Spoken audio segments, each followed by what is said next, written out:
السلام علیکم۔ 2019 کے سول جج ایگزام میں ایک ٹاپک آیا تھا پولیس ریمانڈ۔ اب پولیس کا اسٹڈی یا پولیس ریمانڈ جو ہے اس سے کیا مطلب ہے؟ ریمانڈ کا مطلب ہوتا ہے سینٹ بیک جو ہے وہ کسی کو واپس کر دینا۔ اب پولیس ریمانڈ کا مطلب ہوگا کہ sent back to the accused to the police custody.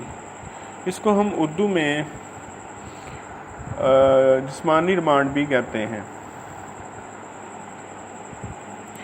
اب اس کی سب سے پہلے اس سوال کو حل کرنے کے لیے ہم نے اس کا ریلیونٹ لا لکھنا ہے۔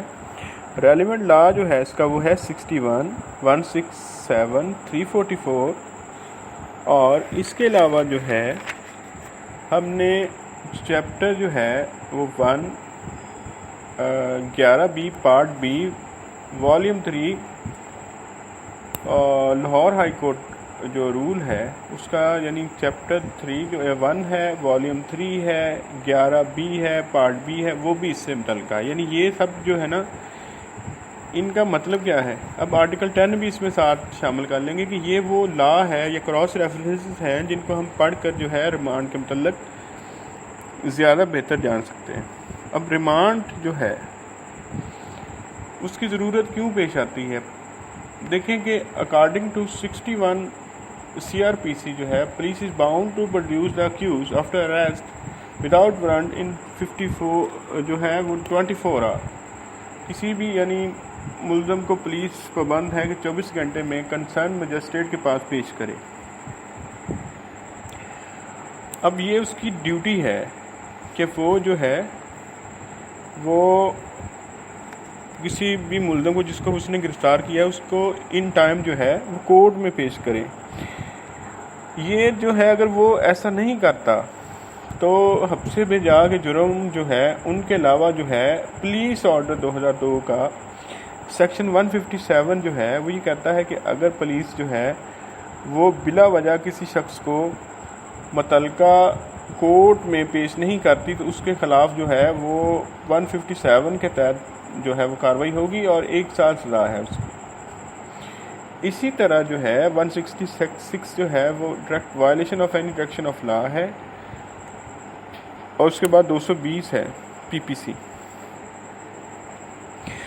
دیکھیں کہ لائف اور لبرٹی جو ہے انسان کی، اس کو اس کی پروٹیکشن کو جو ہے وہ کانسٹیٹیوشن آف پاکستان بھی تسلیم کرتا ہے آرٹیکل 9 کے تحت، اور آرٹیکل 4 بھی یہ کہتا ہے کہ every person should be dealt accordance with لا۔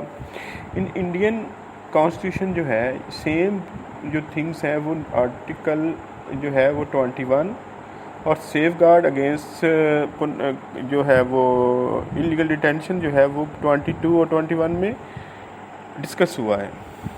کیونکہ ہمارے ویور دونوں ہیں تو ہم نے پاکستان اور انڈیا سے ہے تو ہم نے اس کو ڈسکس کیا ہے۔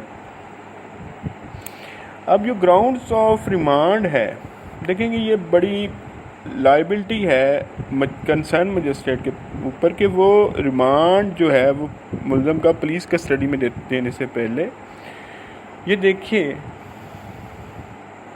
کہ ایکوزیشن ویل فاؤنڈڈ ہے، صفحہ مثل پر کوئی مواد ہے، پولیس اس کی اگر گرفتاری کرنا چاہتی ہے تو کس وجہ سے کرنا چاہتی ہے، کس سلسلے میں کرنا چاہتی ہے۔ اور دیکھیں کہ 167 سب سیکشن 4 کے تحت جو ہے مجسٹریٹ باؤنڈ ہے کہ وہ جب ریمانڈ گرانٹ کرتا ہے تو اس کی کاپی اور اس کی گراؤنڈز آف ریمانڈ جو ہے وہ کنسرن جو ہے وہ سیشن جج کے پاس بھیجے۔ اور دیکھیں کہ وقتاً فوقتاً جو گائیڈ لائنز ہیں ان میں سے ایک گائیڈ لائن جو ہے ریمانڈ کے متعلق وہ لینڈ مارک ججمنٹ جو ہے 1984 PCRLJ 2588 Ghulam Sarwar versus state میں ڈسکس ہوئی ہے، جس میں انہوں نے رولز بتائے ہیں کہ مجسٹریٹ کو کن چیزوں کا خیال کرنا چاہیے، کہ مجسٹریٹ کو دیکھنا چاہیے کہ پولیس نے جو ہے ریمانڈ مانگا ہے تو کس جو ہے وہ ریزن کی وجہ سے مانگا ہے۔ پھر دوسری بات یہ ہے کہ جس ملزم کے متعلق ریمانڈ مانگا ہے اس کو پولیس جو ہے وہ عدالت میں پیش کرے، عدالت کے سامنے ملزم کا ہونا چاہیے۔ پھر اس میں ایک رول یہ بھی ہے کہ جج صاحب کو اپنی رہائش پر یا پولیس کو جو اسٹیشن جا کر ریمانڈ نہیں دینا چاہیے. پھر اس میں یہ ہے کہ ملزم کو پورا موقع دینا چاہیے کہ کیوں وہ اپنے جو ہے جو اپنی ڈیٹینشن ہے پولیس نے لی اس کے خلاف جو ہے وہ بات کر سکے. پھر عدالت کو یہ چاہیے کہ وہ وقتاً فوقتاً، یہ 15 ڈیز کا بات یہ نہیں ہے کہ وہ ایک ٹائم میں ہی 15 دن کا ریمانڈ دے دے، اس کو ٹائم ٹو ٹائم جو ہے ریمانڈ کو دینا چاہیے اور دیکھنا چاہیے کہ اس دوران پولیس نے کیا جو ہے کارروائی کی ہے، کیا پروگریس کی ہے. تو یہ بڑا اہم جو ہے یہ فیصلہ ہے، اس کو لینڈ مارک ججمنٹ بھی اس پر کہہ سکتے ہیں. تو دیکھیں کہ ریمانڈ جو ہے وہ اس وجہ سے ہی مانگا جاتا ہے کہ ہم نے اس میں فردر انویسٹیگیشن ہے، ہم سے 24 آور میں نہیں ہوئی. تو عدالت دیکھے گی کہ کیا واقعی یہ بات جو ہے پولیس کی ٹھیک ہے، کیا اس کو مزید ٹائم چاہیے. اور اگر نہیں عدالت دیکھتی ہے کہ وہ پولیس جو ہے وہ ود ان ٹائم جو ہے 24 آور کوئی جو اس کو انویسٹیگیشن پورا کرنے کے لیے کوئی معقول جو ہے وہ ریزن نہیں بتا سکی کہ کیوں نہیں کیا، یا مزید اگر 2-4 دن کا ریمانڈ دینے کے بعد بھی وہ کچھ نہیں کرتی، تو عدالت اس کو 63 کے تحت ڈسچارج بھی کر سکتی ہے یا پھر اس کو جوڈیشل کسٹڈی میں دے سکتی ہے، یعنی عدالت جوڈیشل کسٹڈی میں بھیج سکتی ہے. تو ریمانڈ دیتے وقت، فزیکل ریمانڈ دیتے وقت بڑی احتیاط کا جو ہے وہ دامن عدالت کو دیکھنا چاہیے. اور دیکھیں کہ اس میں تشدد جو ہے وہ دیکھنا چاہیے کہ کیا پولیس جو ہے وہ ملزم سے کنفیشن کروانے کے لیے بلا وجہ تو اس کو ریمانڈ نہیں مانگ رہی، یا اس پر تشدد تو نہیں کر رہی. تو اس پر ہم نے جب سوال کو بنانا ہے نا، تو اس میں ہم نے سب سے پہلے یہی کرنا ہے کہ 61 کا تھوڑا سا وضاحت کرنی ہے کہ 24 آور میں اس کو پیش کرنا چاہیے تھا. آپ دیکھتے ہیں کہ وہ نہیں کرتا، پھر عدالت 161 کے تحت اس کو فزیکل ریمانڈ دے سکتی ہے. اور 344 یہ ہے کہ عدالت اگر دیکھے کہ نہیں، یہ بندے کو مزید فزیکل ریمانڈ نہیں دینا چاہیے، ضروری نہیں ہے کہ عدالت پر باؤنڈ ہے کہ وہ 15 ڈیز کا ریمانڈ ہی دے، تو پھر اس کو جوڈیشل کسٹڈی میں 344 کے تحت جو ہے نا وہ بھیج دینا چاہیے، یا پھر اس کو عدالت ڈسچارج بھی کر سکتی ہے.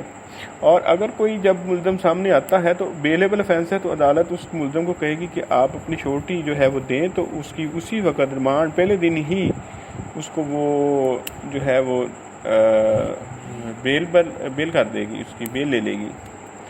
تو اس کے بعد یہ ہے کہ یہ دیکھیں ریمانڈ جو ہے یہ ایسا آرڈر ہے کہ جس کے خلاف پبلک پروسیکیوٹر ہی جا سکتا ہے. اس یہ نہیں ہے کہ ریمانڈ دے دیا گیا ہے، ریمانڈ نہیں دیا گیا ہے تو پرائیویٹ انڈیویجول جو ہے، یہ 2016 PCRL 1556 لاہور ہے، اس میں یہ وضاحت کی گئی ہے کہ ریمانڈ کو چیلنج جو ہے وہ پرائیویٹ انڈیویجول نہیں کر سکتے. ریمانڈ ایک بڑی ذمہ داری ہے جج پر. تو یہ آج کا شارٹ اس پر لیکچر تھا ریمانڈ پر. تو مزید اس کو انشاءاللہ اور اس میں نیکسٹ جو اس میں اس پر آئیڈیو ہوگی، اس میں ریمانڈ کو مزید ڈسکس کیا جائے گا. تو ایک 35 منٹ کا یہ جو ہے سوال ہے، تو اس میں آپ نے کوشش کرنی ہے کہ زیادہ سے زیادہ مواد کو لکھیں، لیکن 35 سے زیادہ مختصر یا جامع طور پر ہو، اور 35 منٹ سے ہر کی زیادہ نہیں، ہر سوال کو برابر کا ٹائم دیں. Thank you very much.